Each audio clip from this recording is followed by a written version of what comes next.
Effectivement, hein, on le confirme, les signalements nous ont attiré notre attention sur les différentes limitations aux droits fondamentaux qui ont émaillé la période que nous avons étudiée, à savoir 200 jours à partir du 1er février donc jusqu'au 19 août. Ces limitations étaient celles que l'on se souvient, donc la limitation au droit de circuler puisqu'on était confiné, au droit de manifester. Même plus tard, en période de déconfinement, certaines régions ont interdit globalement toute manifestation, le droit de vivre en famille notamment. Alors, ce qu'on a vu et ce qu'on voit dans le rapport, c'est qu'à côté des signalements qui nous sont parvenus, on a fait un exercice assez rapide de récolte de données sur base de données que nous avions, mais aussi sur base de données que disposent globalement les scientifiques. Et on peut déjà se dire que, petit 1, les personnes qui étaient en situation socio-économique les plus précaires sont aussi celles qui ont été le plus impactées. La France a fait un gros effort d'études pour le moment en essayant de lier les variables socio-économiques au taux de prévalence de l'épidémie et en prouvant notamment que c'est l'étroitesse des logements et le fait que l'étroitesse des logements est associée à certains types de professions comme les professions de première ligne, comme les aides-soignantes ou les conducteurs de bus, par exemple, qui motivent, qui motivent la contamination accrue dans certains groupes. Donc, on a essayé de faire ce même type de travail chez nous. La première constatation, c'est qu'on voit qu'il n'y a pas assez de données chez nous pour pouvoir avancer sur ce type de conclusion. Mais on peut se dire, par exemple, pour ce qui est des personnes âgées, que quand on sait que les personnes âgées qui ont des statuts socio-économiques les moins favorables se retrouvent le plus souvent en institution, on peut supposer du coup qu'elles ont été aussi les premières victimes dans le cadre de cette première phase d'épidémie qu'on sait cruelle à l'égard des personnes en institution. Et donc, la deuxième chose qu'on voit et qu'on a vu aussi à l'égard des personnes âgées, je vais terminer par ça, c'est qu'en fait, derrière un discours du tous ensemble, on a senti que la société était divisée et que les gens avaient peur et regardaient avec méfiance les autres groupes, en fait, hein, les étrangers, hein, d'abord les Asiatiques, donc qu'on pensait être la source du problème, mais aussi parfois les personnes âgées elles-mêmes, où on se disait, mais tiens, tout compte fait, s'il y a vraiment qu'elles qui sont victimes, ben alors qu'on les laisse un petit peu en maison de repos et qu'on ne s'en occupe pas trop. Et donc, on a ressenti parfois l'usage du bouc émissaire dans le cadre de la justification que les gens avaient à des comportements parfois inciviques ou de surveillance mutuelle. Du point de vue de ma profession, qui, comme je viens de dire, c'est un travail où on a surveillé un peu la situation des droits fondamentaux de personnes âgées au niveau européen à travers le travail qui fait nos membres sur le terrain. Donc, on a vu pas mal d'implications sur les droits fondamentaux de personnes âgées. Bien sûr, il y a des différences dans des pays, tant au niveau des types de violations de droits comme au niveau de la gravité, de la sévérité de ces violations. Mais peut-être pour donner quelques exemples plus parlants, on a vu pas mal de cas de discrimination liés à l'âge de la personne, tant aux accès aux soins. Par exemple, on a vu les triages faits sur la base de l'âge. Aussi au niveau formel, donc des protocoles de triage qui on inclut comme condition pour l'accès aux soins à un âge chronologique, mais aussi d'une façon plus informelle dans la décision de professionnels ou même d'une façon indirecte. Quand les personnes, notamment venant des institutions de soins de longue durée, on était refusé l'accès aux soins intensifs, aux soins d'urgence. Donc ça, c'est déjà un exemple assez parlant. Autre chose qu'on on a vu vraiment un impact très grave, surtout pour les personnes qui ont besoin de soins. D'un côté, pour ceux, bien sûr, qui vivent en situation, dans un contexte institutionnel, mais aussi pour ceux qui vivent dans la communauté. Donc, en ce qui concerne les personnes en institution, déjà, on sait que quasiment, ou peut-être un peu plus que la moitié des décès en Europe sont liées aux personnes qui se trouvaient dans des maisons de retraite, dans des situations, dans des contextes institutionnels. Et donc ça, c'était fait à cause de vraiment la manque de préparation du côté du gouvernement, pour donner aussi des ressources, de donner des lignes directrices pour soutenir les professionnels, mais aussi les résidents dans ces institutions. Donc, on a vu vraiment, comme sûrement vous le connaissez, déjà des cas, bon, d'un côté, des manques d'équipement pour les professionnels et pour les résidents, mais aussi des situations plus alarmantes, plus graves, des complètement d'abandonnement, des complètement d'isolation, manque de communication des résidents avec ces familles, même en cas de détérioration de leur santé ou même de soins palliatifs quand les gens étaient en train de mourir, par exemple. Donc ça, c'est bien sûr une situation très alarmante. Mais même dans le contexte de la communauté, seulement pour les personnes qui vivent seules, qui n'ont pas d'autres personnes sur qui ils peuvent compter pour les aider dans leur vie quotidienne, quand certains services dans la communauté n'étaient plus disponibles, soit ils étaient complètement arrêtés, soit vraiment réduits. Donc là, on a vu des cas où les personnes vraiment ne pourraient pas accéder même à des services basiques, comme par exemple aller acheter la nourriture. Donc on a eu par exemple au Royaume-Uni des cas de malnutrition, des risques de malnutrition chez les personnes âgées. Et donc, tout ça juste pour vous donner quelques exemples, mais je pense que l'impact, on n'a pas vraiment complètement, on n'a pas un aperçu très clair pour l'instant parce qu'on vit encore l'impact. Par exemple, on a des impacts même au milieu du travail, c'est les travailleurs âgés, qui même avec ces deuxièmes vagues, on voit que les personnes âgées qui sont dans le secteur laboral sont risquent plus d'être, par exemple, de perdre leur travail dans ces contextes. Donc, les jeunes et les plus âgés sont ceux qui sont plus susceptibles à perdre l'emploi dans ces contextes économiques. Donc, je dirais que dans plusieurs aspects de leur vie, les personnes âgées se sont trouvées déprioritisées et dans certains cas aussi, leurs droits fondamentaux ont été violés. Est-ce que la Covid a eu un impact sur nos libertés? Évidemment, oui. Donc, c'était effectivement un compromis qui a dû être fait entre le système de la préservation de la capacité du système de soins à continuer de soigner des personnes au prix d'une liberté individuelle qui a été énormément questionnée ou en tout cas limitée, ne fût-ce que par des obligations de comportement type porter un masque, ne plus voir des personnes, avec une augmentation également de la probabilité qu'il y ait de la délation, si je puis dire même. Donc l'atteinte aux libertés est certaine.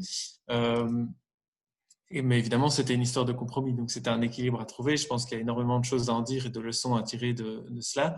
Mais clairement, la liberté a été atteinte ici. L'impact que la Covid a pu avoir sur la société, je pense que ça a d'abord, et ça c'est ma casquette de chercheur en psychologie, c'est que ça a d'abord beaucoup éprouvé les individus, individuellement. D'une part, les personnes touchées par la maladie qui ont été évidemment, que si elles ont survécu, elles ont énormément d'effets secondaires et c'était une maladie quand même qui a été très compliquée pour les personnes qui étaient symptomatiques. Il y a eu toutes les personnes qui sont évidemment décédées de la maladie et avec des chiffres qu'on voit de plus en plus importants. Heureusement, ça commence à se calmer, mais ça reste quand même quelque chose d'extrêmement impressionnant. Le personnel soignant, d'autre part, qui a été extrêmement sollicité, mais aussi toutes les personnes qui étaient chez elles dans un contexte parfois compliqué.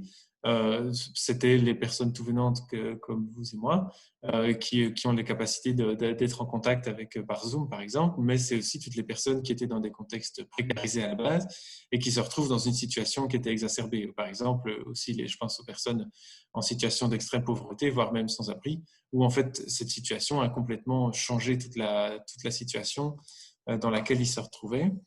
Et le troisième volet, c'est en quoi la Covid a touché les personnes à titre individuel. Donc, en titre individuel pour moi, pardon, je dirais qu'en tant que personne, évidemment, je suis resté confiné, donc ça n'a pas changé, ça n'a pas vraiment un symbole particulier pour moi. Je remplissais mon rôle, entre guillemets. Mais c'est surtout en tant que chercheur que finalement, ça a quand même changé la donne. Parce que face à la crise de Covid, le premier confinement, on s'est dit c'est quelque chose de relativement épisodique qui va se passer une seule fois et on va revenir à une situation plus ou moins normale par la suite.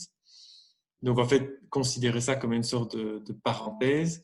Mais force est de constater qu'avec l'apparition d'un second confinement et une échéance qui est de retour à la normale qui se retrouve de plus en plus repoussée, ça commence à questionner en fait toute la manière qu'on pouvait avoir d'aborder cette crise et aussi la manière dont l'avenir peut être fait. Et que finalement, cette crise sanitaire et les crises sanitaires qui vont arriver deviennent maintenant partie intégrante des choses qu'il va falloir considérer dans les travaux qu'on effectue. Mais aussi, c'est tout si je puis dire, un champ de recherche qui s'est ouvert vis-à-vis des maladies infectieuses. C'est des recherches qui existaient déjà, mais par rapport à la Covid et au confinement, ça a ouvert tout un champ de recherche pour en fait comprendre en quoi, d'une part, comment les individus peuvent respecter les comportements qu'on leur demande de faire, mais d'autre part, en quoi aussi les rapports sociaux ont évolué et en quoi l'impact en termes de santé mentale aussi peut avoir évolué, peut avoir complètement redistribué les cartes, si je puis dire, au cours du temps. Par rapport aux libertés, moi j'ai un avis qui est un peu différent de tout le monde, parce que j'ai vu beaucoup sur les médias, sur les réseaux sociaux, que ça a impacté beaucoup notre liberté. Je pense que ce virus, personne n'en est vraiment coupable. Et en tout cas, je pense que toutes les mesures gouvernementales, comme le confinement, le port du masque, ça a beaucoup touché les gens. Mais moi, évidemment, comme mon regard de soignant, je trouve que c'était évidemment essentiel pour diminuer l'impact de cette pandémie. Donc, évidemment, ça m'a fort touché sur ma vie privée, mais moi, j'en ai compris vraiment le sens par rapport à cette responsabilité sociétale qu'on devait nous protéger, mais surtout protéger les autres. Et donc, moi, par rapport à cette liberté, ça m'a pas heurté. La société, je pense que ça a fondamentalement changé les choses dans notre société. En tout cas, ce que j'aurais voulu, et là, je vais peut-être remettre encore sur mon rôle de soignant, j'aurais voulu que, en tout cas, l'image de la profession infirmière change encore dans cette société. Malheureusement, je trouve que ça soit sur les réseaux sociaux ou dans les médias, on aurait pu encore changer l'image de la profession infirmière dans la société. Cette crise du coronavirus aurait pu mettre en avant, par exemple, notre expertise, notre effet indispensable dans la société et dans la santé. Et je trouve qu'on ne l'a pas mis assez en avant. On a mis beaucoup en avant dans les médias plutôt des médecins ou d'autres professionnels de la santé et peu des infirmiers. Et donc ça, je trouve ça dommage. Il faut savoir que cette année 2019, selon l'OMS, c'était l'année des infirmières et des sages-femmes. Ça a été déclaré comme ça avant la pandémie. Et pendant la pandémie, le directeur de l'OMS avait déclaré que les infirmières étaient la colonne vertébrale des systèmes de soins de santé. Et je trouve que dans notre société, on ne le voit pas assez. Oui, ça a un impact sur nos libertés. Moi, je n'imaginais pas qu'un jour, une société allait pouvoir décréter combien d'amis je pouvais voir par jour, par semaine, par mois. Que si j'en avais choisi un lundi, ça devait être obligatoirement le même pendant tous les jours qui allaient suivre. Donc, évidemment que je n'imaginais pas non plus qu'on allait me contraindre à tel déplacement et pas tel autre. Donc, ça a fondamentalement changé. Ça a fondamentalement changé aussi mon rapport à cette privation de liberté, puisque je l'accepte. Alors que si on me l'avait dit théoriquement il y a un an que j'accepterais tout ça, j'aurais certainement dit impossible. Et d'ailleurs, j'ai des mouvements de lutte parfois. Il y a des moments où je me rebelle un peu contre la règle parce que, notamment par rapport aux personnes âgées, je la trouve trop dure. Je trouve que la règle des visites en maison de repos est beaucoup trop dure. Donc, il m'arrive de faire des trucs un peu de transgresser. Par exemple, dans la maison de repos, il y a des petites affichettes sur les portes des chambres quand une personne est suspectée positive. Et donc, il était clair que je n'entrais pas dans les chambres où il y avait ces petites affichettes. Mais j'ai transgressé ça, parce que quand c'était une personne que j'allais voir régulièrement, j'ai continué à aller la voir régulièrement malgré la petite affichette, me disant finalement que le risque n'était pas trop pour elle, mais était davantage pour moi et que je pouvais le mesurer en gardant ma distance, mon masque, etc. Et donc, j'ai parfois transgressé parce que je trouve que c'est trop dur, mais je trouve que par rapport aux personnes âgées, on ne transgresse pas assez. Je pense que ce qui me gêne le plus, c'est que la sécurité a vraiment pris le pas sur la liberté. C'était déjà un peu le cas, je trouve, dans les milieux collectifs. C'était déjà un peu quand on nous attache, on fait des choses, voilà. Et je trouve que ça a renforcé très fort. Ça a renforcé ça et ça a renforcé très fort la place du soin par rapport à la place de la relation. Donc, voilà, oui, je n'imaginais pas ça. J'en suis vraiment profondément triste. Et plus le temps passe, plus j'en suis triste. Et j'espère qu'on va revenir en arrière, y compris dans mon boulot de prof, quoi.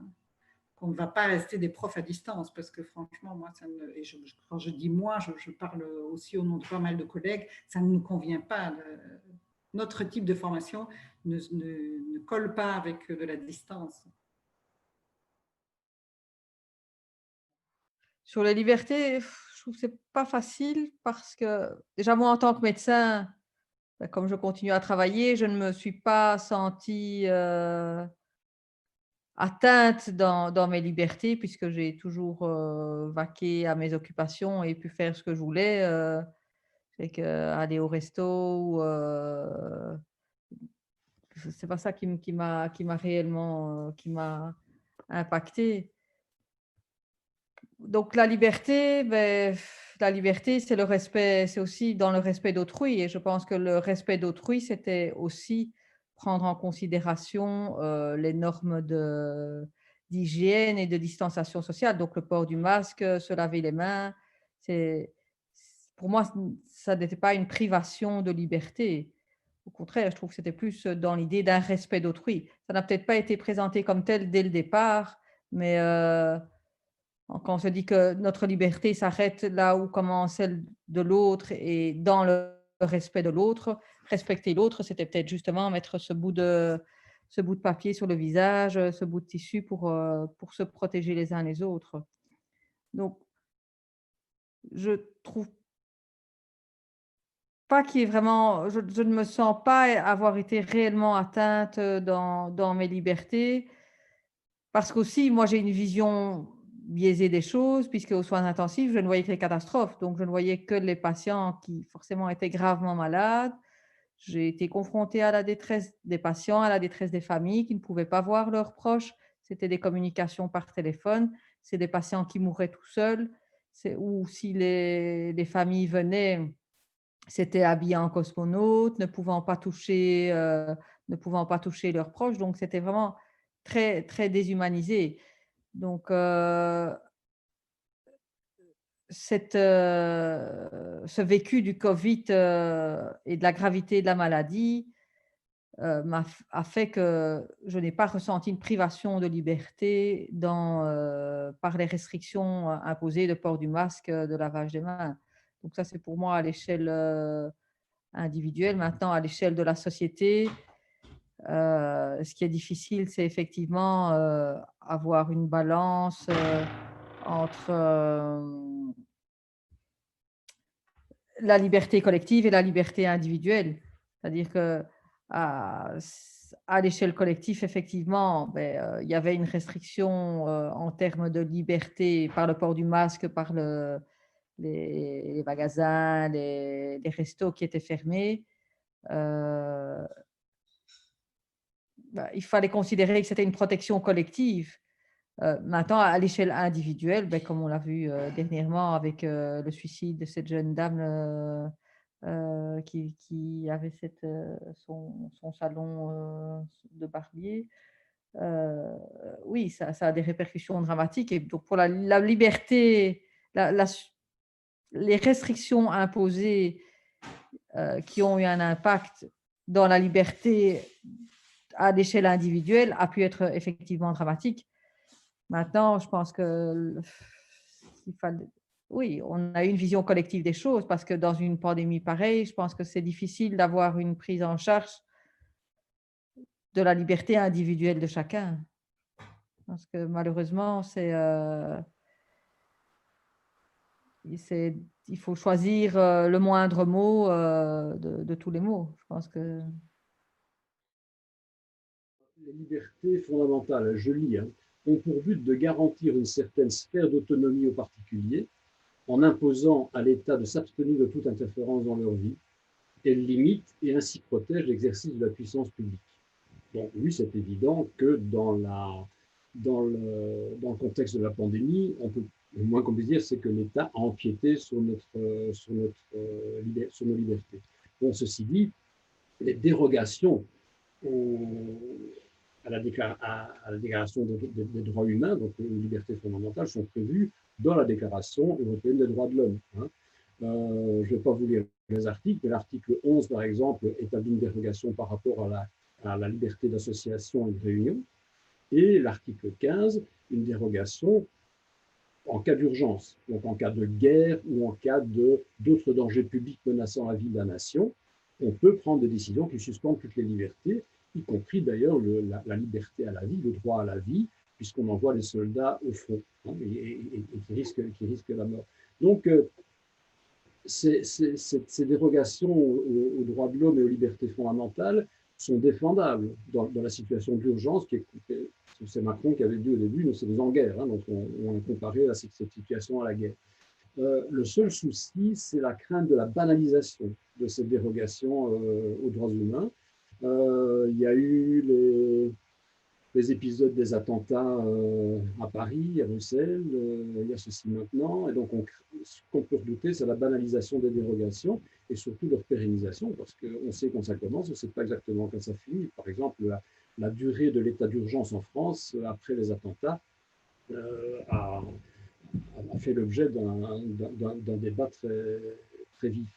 Alors, en ce qui concerne l'impact sur la société, oui, le confinement entraîne une crise économique, entraîne une crise sociale qu'on nous prédit plus sévère que celle de 1929. Donc, c'est pas rien, c'est la référence 1929.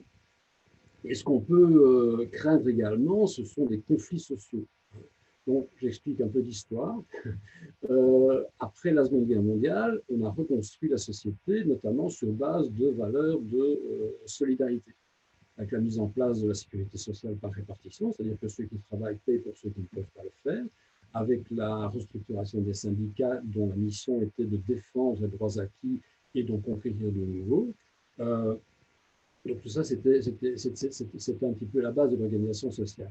À partir de la fin des années 70, ce qui correspond à peu près à l'arrivée au pouvoir de Thatcher en Grande-Bretagne et de Reagan aux États-Unis, ce n'est pas eux qui sont les auteurs du concept, la politique a été gouvernée par les règles de l'ultralibéralisme, avec la mise en évidence de la prééminence de l'individu par rapport à la société, du marché par rapport à l'État, et le détricotage progressif de tous les acquis sociaux, justement, de tout ce qui faisait cette cohésion sociale. Donc, dans cette vision-là, le citoyen devenait un consommateur.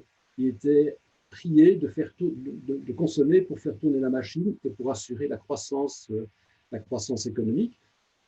Croissance économique qui profitait avant toute chose aux premiers de cordée, comme dit mon ami Macron, donc les gens qui sont déjà dominants, en se disant que le bien-être et la fortune de ces premiers de cordée va ruisseler sur le reste de la population. Donc c'est la théorie du ruissellement qui n'a jamais été vérifiée nulle part. C'est une théorie économique, mais qui ne se vérifie. Et alors, brusquement, les mêmes qui appliquent ces principes ultralibéraux dans leur façon de gouverner, dans leur gouvernement, viennent haranguer le peuple en disant « Bon peuple, vous devez vous sacrifier au profit, vous devez sacrifier vos libertés au profit de la communauté. » Ceux qui étaient convaincus du bien fondé de l'ultralibéralisme, qui en profitaient, ne comprennent pas que tout d'un coup, on les prive de ce qui leur paraissait essentiel. Alors, essentiel ou pas, on peut discuter, bien sûr, mais voilà, donc tous ces gens étaient habitués à vivre dans un confort et dans des habitudes de consommation qui ne sont pas prêts à lâcher.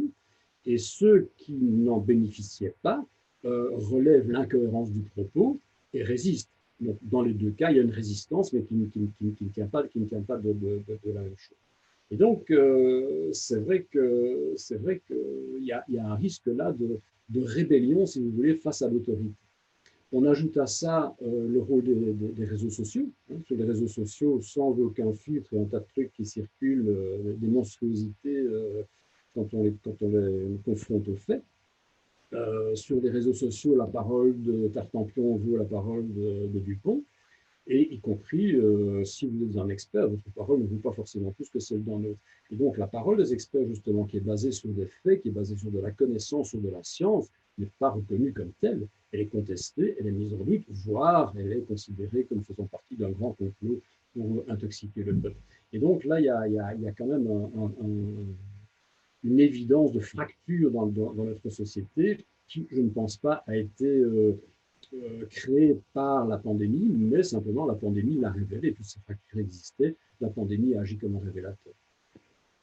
C'est important, on vit dans une société où on était plus dans le chacun pour soi, où on privilégiait, je dirais quelque part, nos propres besoins à nous.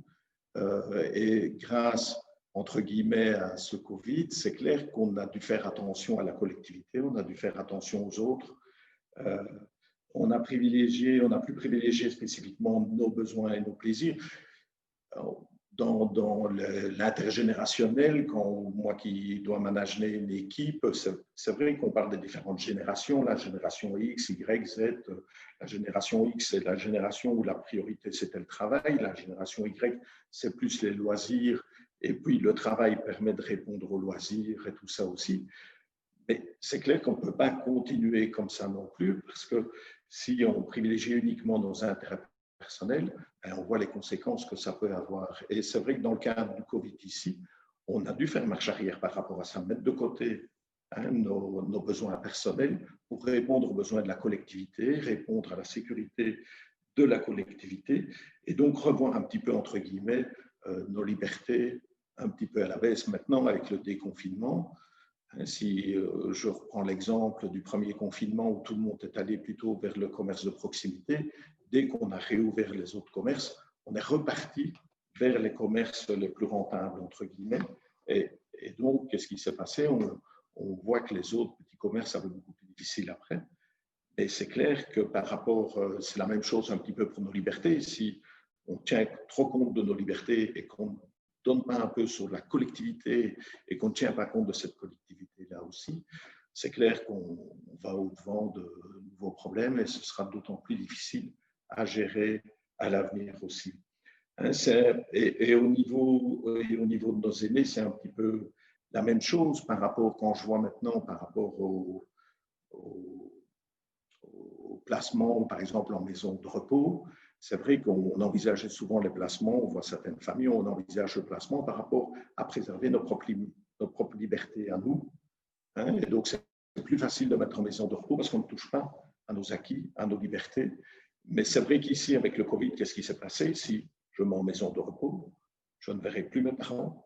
Je vais, OK, préserver mes libertés, mais au détriment de beaucoup plus de désavantages, plus être en contact, les visites limitées, etc. Et donc, les gens ont pris la peine de réfléchir en se disant, est-ce que ça vaut pas la peine de me séparer de certaines libertés pour préserver le lien avec les personnes, avec la personne âgée que je côtoie. Donc, c'est une nouvelle manière d'envisager les choses, même par rapport au premier confinement et au deuxième. Le premier confinement, moi, j'entendais dans mon entourage, même dans le personnel, ça a servi à quoi? Est-ce que ça a vraiment servi à quelque chose? On voit au deuxième confinement, le virus est beaucoup plus virulent au niveau de la contagion. Et puis, c'est rare quand une personne ne connaît personne dans son entourage qui a été atteint par le virus. Et donc, on prend beaucoup plus conscience des choses, que c'est nécessaire de prendre soin des autres aussi et pas uniquement de soi. Je pense que là aussi, je pense que ça a changé une partie de la perception des choses dans tous les cas. Et le tout, c'est de ne pas retourner complètement en arrière, c'est de trouver un équilibre entre les deux maintenant.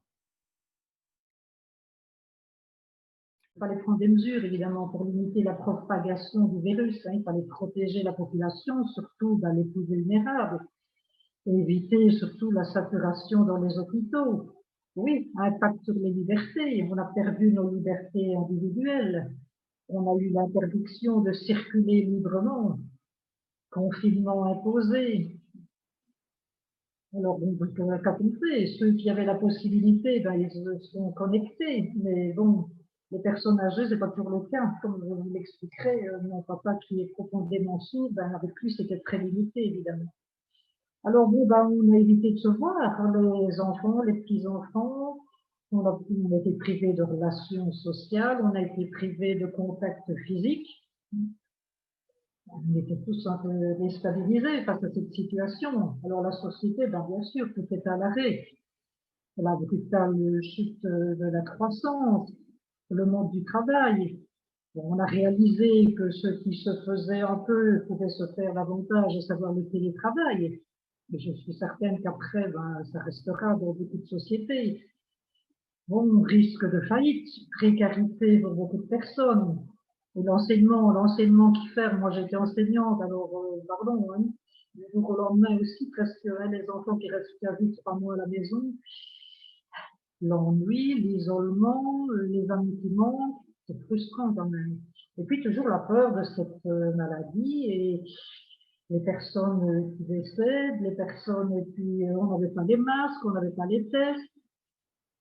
Donc voilà, tout ça a posé vraiment problème. Dans l'avenir, on se pose des questions. Quel sera notre quotidien maintenant, dans quelques mois